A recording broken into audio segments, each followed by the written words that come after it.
আসসালামু আলাইকুম বন্ধুরা, আশা করি আপনারা সবাই ভালো আছেন।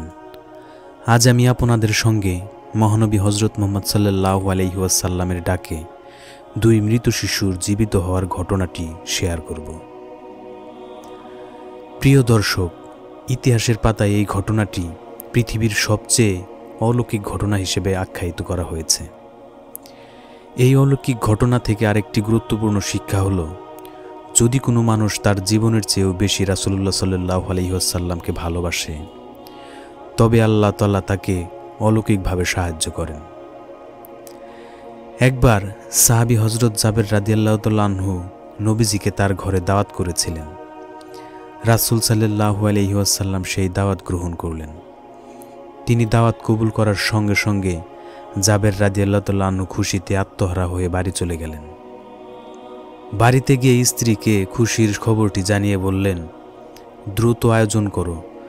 রাসূলুল্লাহ সাল্লাল্লাহু আলাইহি ওয়াসাল্লাম খাসির মাংস পছন্দ করতেন, তাই জাবের রাদিয়াল্লাহু তাআলা আনহু তার একমাত্র খাসিটি জবাই করলেন। এদিকে সেই খাসিটি তার ছোট ছেলে খুব আদর করত। ছেলে ঘুম থেকে উঠে খাসিটি দেখতে না পেয়ে বড় ভাইকে জিজ্ঞেস করল, আমাদের খাসিটি কোথায়?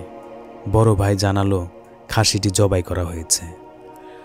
তখন ছোট ভাই বলল, খাসি কিভাবে জবাই করে তা আমি বুঝিনি, আমাকে দেখাও। বড় ভাই তাকে ঘরের পেছনে নিয়ে গিয়ে বলল, এখানে খাসিটি জবাই করা হয়েছে। ছোট ভাই আবার বলল, আমাকে দেখাও কিভাবে জবাই করা হয়। তখন বড় ভাই মজা করে ছোট ভাইকে শুইয়ে দিয়ে বলল, তোমাকে জবাই করে দেখাবো। ছোট ভাইও শিশু সুলভ সরলতায় বলল, ঠিক আছে, দেখাও। বড় ভাই মজা করেই তার গলায় ছুরি চালিয়ে দিল, কিন্তু সে বুঝতে পারল না কি ঘটল। কিছুক্ষণ পর ছোট ভাইয়ের নিথর দেহ এবং গলা দিয়ে রক্ত ঝরতে দেখে সে ভয় পেয়ে গেল। ভয়ে সে বাড়ি ছেড়ে খেজুর গাছের চূড়ায় উঠে আত্মগোপন করল। এদিকে জাবের রাদিয়াল্লাহু তাআলা আনহু তার ছোট ছেলের নিথর দেহ দেখে চিৎকার করতে লাগলেন। স্ত্রীর কাছে নিয়ে গিয়ে বললেন, আজ আমাদের সুখ প্রকাশের দিন। রাসূলুল্লাহ সাল্লাল্লাহু আলাইহি ওয়াসাল্লাম আমাদের ঘরে আসবেন, ধৈর্য ধারণ করো। যিনি রাসূলকে জীবনের চেয়েও বেশি ভালোবাসেন, তিনি কখনোই দুনিয়া ও আখিরাতে বিপদের সম্মুখীন হন না। স্ত্রী অনেক কষ্টে কান্না গোপন করে রাসূলুল্লাহ সাল্লাল্লাহু আলাইহি ওয়াসাল্লামের খেদমতে নিজেকে নিয়োজিত করার চেষ্টা করলেন। বড় ছেলেকে খুঁজতে গিয়ে হযরত জাবের রাদিয়াল্লাহু তাআলা আনহু সেই গাছের কাছে পৌঁছালেন এবং নাম ধরে ডাকাডাকি করলেন। বড় ছেলে গাছ থেকে লাফ দিয়ে পালাতে গিয়ে নিচে থাকা পাথরে পড়ে মাথায় আঘাত পায় এবং সেখানেই তার মৃত্যু হয়। জাবের রাদিয়াল্লাহু তাআলা আনহুর স্ত্রীর কাছে এসে বললেন, ধৈর্য ধারণ করো, আল্লাহর কোনো হিকমত রয়েছে। স্ত্রী কান্নায় ভেঙে পড়লেও নিজের মন শক্ত করলেন। অতঃপর রাসূল সাল্লাল্লাহু আলাইহি ওয়াসাল্লাম তাদের ঘরে উপস্থিত হলেন।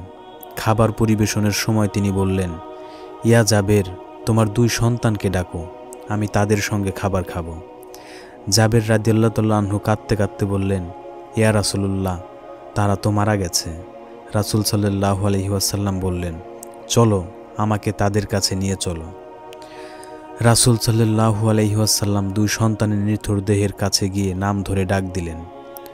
মুহূর্তেই তারা উঠে দাঁড়ালো এবং বলল, ইয়া রাসূলুল্লাহ, আমাদের কি করতে হবে? সুবহানাল্লাহ, সবাই এই অলৌকিক দৃশ্য দেখে বিস্মিত হয়ে গেল। রাসূল সাল্লাল্লাহু আলাইহি ওয়াসাল্লাম তাদের সঙ্গে নিয়ে খাবার খেলেন। উপস্থিত সবাই আল্লাহর প্রশংসা করতে থাকলো। এই ঘটনাটি প্রমাণ করে রাসূল সাল্লাল্লাহু আলাইহি ওয়াসাল্লামকে ভালোবাসা এবং আল্লাহর প্রতি বিশ্বাস রাখা জীবনের সকল পরীক্ষায় সফলতার চাবিকাঠি।